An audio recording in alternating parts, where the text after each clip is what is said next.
आज हम बात करेंगे most popular place that have been in the news recently, वो भी जम्मू कश्मीर एरिया का। तो इसके हम ज्योग्राफिकल कंडीशन देखेंगे, पॉलिटिकल इंपोर्टेंस देखेंगे, important news regarding this site, ऐसा करेंगे हम। तो जम्मू एंड कश्मीर, ये इसका ब्रीफ मैप लगाया हुआ है जो कि हमारा पूर्वोत्तर का राज्य है।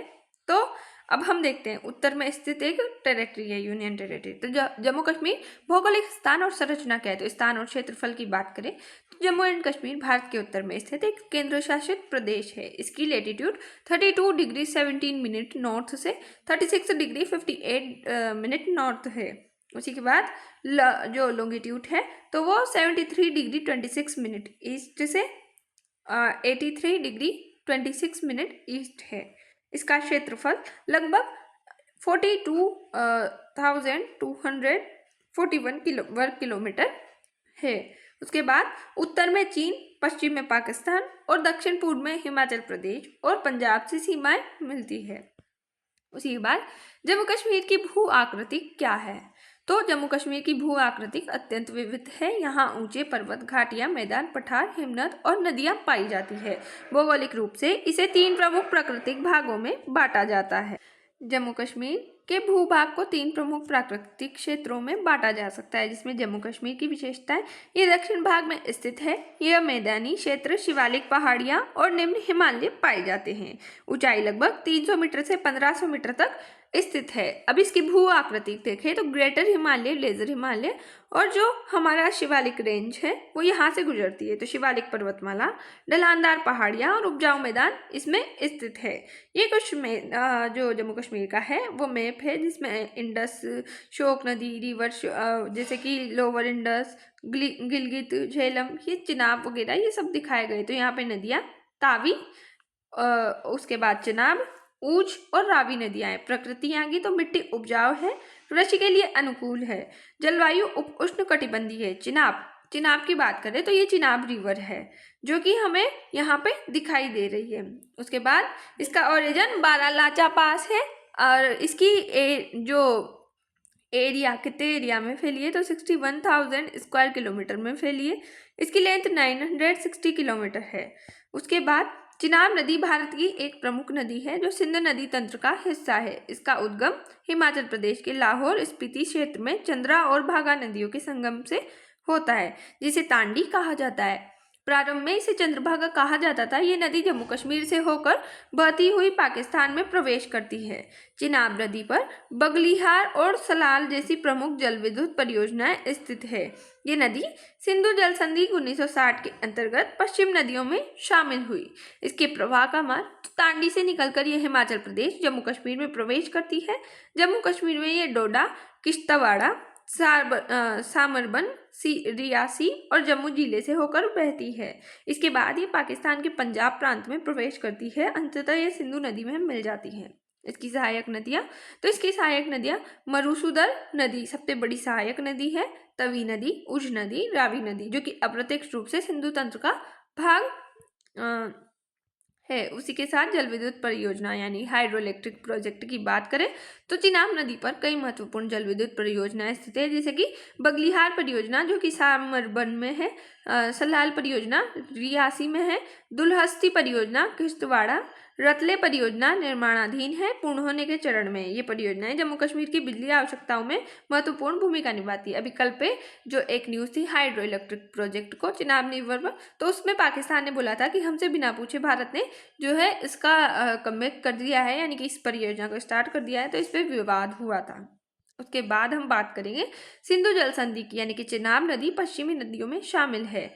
ये 1960 को हुई संधि के हिसाब से है। इसके जल पर मुख्य अधिकार पाकिस्तान को है और भारत को सीमित उपयोग यानी कि जल विद्युत घरेलू कृषि को अनुमति है। आर्थिक एवं भौगोलिक महत्व, तो चिनाब नदी घाटी में कृषि को सिंचाई प्रदान करती है, जल विद्युत उत्पादन का बड़ा स्रोत है, यह घाटी को उपजाऊ बनाती है, पर्यटन और स्थानीय आजीविका से जुड़ी है। चिनाब नदी पर बना रेलवे प्रोजेक्ट भारत के इंजीनियरिंग का एक चमत्कार है, जिसमें दुनिया का सबसे ऊंचा रेलवे जो आर्च ब्रिज है वो चिनाब रेल सेतु शामिल है, जो उधमपुर, श्रीगंगानगर, बारामूल को रेल लिंक यानी कि USBRL का हिस्सा है और कश्मीर को हर मौसम में देश से जोड़ता है, जिसका हाल ही में 2025 में उद्घाटन हुआ था और ये एक महत्वपूर्ण परियोजना है जो क्षेत्र के विकास और कनेक्टिविटी में अहम भूमिका निभाएगी, खासकर सैन्य आवाजाही और व्यापार के लिए। कश्मीर घाटी, कश्मीर घाटी का ये मैप है जिसमें बरमूला, बुड़गाम, पोंगच और ये पुलवामा, अनंतनाग, राजौरी ये सब आते हैं। अब उसके बाद हम देखेंगे ये एक महान उपखाड़ी है यानी कि वैली है जो पीर पंजाल और हिमालय की मुख्य श्रेणियों के बीच स्थित है। जम्मू कश्मीर की सबसे प्रसिद्ध घाटी में 15,520 किलोमीटर स्क्वायर में फैली हुई है। ऊंचाई लगभग 16,000 से लेके 18,050 मीटर है। यहाँ से झेलम नदी बहती है और नम ठंडी जलवायु यहाँ की है जिसमें भारी बर्फबारी होती है। भारतीय मौसम विभाग के अभी के आंकड़े के अनुसार श्रीगंगानगर जैसे स्थानों पर ठंड के कारण तापमान 5 डिग्री सेल्सियस तक -5 डिग्री सेल्सियस तक गिर चुका है। उसी के साथ लद्दाख क्षेत्र, तो लद्दाख की बात करेंगे, ये मैप में लगा रखा है यहाँ पे, इसे आप देख सकते हैं अच्छे से, देखना चाहे तो। लेह लद्दाख यहाँ पे सिचुएटेड है। उसी के साथ लद्दाख भारत का एक ऊंचा पहाड़ी क्षेत्र और केंद्र शासित प्रदेश है जो हिमालय और काराकोरम पर्वतमालाओं के बीच स्थित है, जिसे ऊंचे दर्जे की भूमि भी कहते हैं। यह अपनी दुर्गम सुंदरता, प्राचीन मठों जैसे कि हेमिस थिक्सेस, सिंधु नदी घाटी और नुब्रा घाटी के लिए प्रसिद्ध है और एक शीत मरुस्थल जलवायु वाला सामरिक रूप से महत्वपूर्ण क्षेत्र है जो बौद्ध और मुस्लिम संस्कृति का संगम है और अब भारत का एक केंद्र शासित प्रदेश है जिसका मुख्यालय लेह है, लद्दाख का लेह है। जम्मू कश्मीर के मुख्य पर्वत और पहाड़ियाँ, तो जम्मू कश्मीर भारत के सबसे पर्वतीय क्षेत्रों में से एक है। यहाँ हिमालय की कई पर्वत श्रेणियाँ जैसे कि ऊंचे शिखर और पहाड़ी क्षेत्र पाए जाते हैं। महान हिमालय सबसे ऊंची पर्वत श्रेणी नुक कोलाही शिखर है, कोलाही शिखर है। पीर पंजाल श्रेणी कश्मीर घाटी को जम्मू से अलग करती है। बनिहाल दर्रा यहाँ पे स्थित है। काराकोरम श्रेणी उत्तर में केटू विश्व की दूसरी सबसे ऊंची चोटी है। जास्कर श्रेणी लद्दाख और कश्मीर के बीच स्थित है। लद्दाख श्रेणी सिंधु नदी के उत्तर में ठंडा मरुस्थलीय क्षेत्र इसका है। इस मैप में अगर आप अच्छे से देख के समझोगे, ये जास्कर, पीर पंजाल, लेह लद्दाख, काराकोरम, केटू ये सब कुछ दिख रहा है। उसी के बाद हम देखते हैं शिवालिक पहाड़ियाँ। जम्मू के दक्षिण में सबसे नवीन पर्वत श्रेणी ये मानी जाती है। परीक्षा की ट्रिक यानी कि केटू, काराकोरम घाटी अलग अलग है, तो जैसे कि पीर पंजाल सबसे नई शिवाली, तो जो आप ऐसे याद कर सकते हैं कि केटू तो काराकोरम में है। उसी के बाद घाटी जो कि अलग तरीके से है तो वो है पीर पंजाल, सबसे नई शिवालिक है। अब उसके बाद ये हमारा टॉपिक खत्म हो गया है। ऐसे ही हम जो प्लेसेस इन न्यूज़ है ऐसी न्यूज़ करते रहेंगे। जय हिंद, जय भारत। Thanks for watch.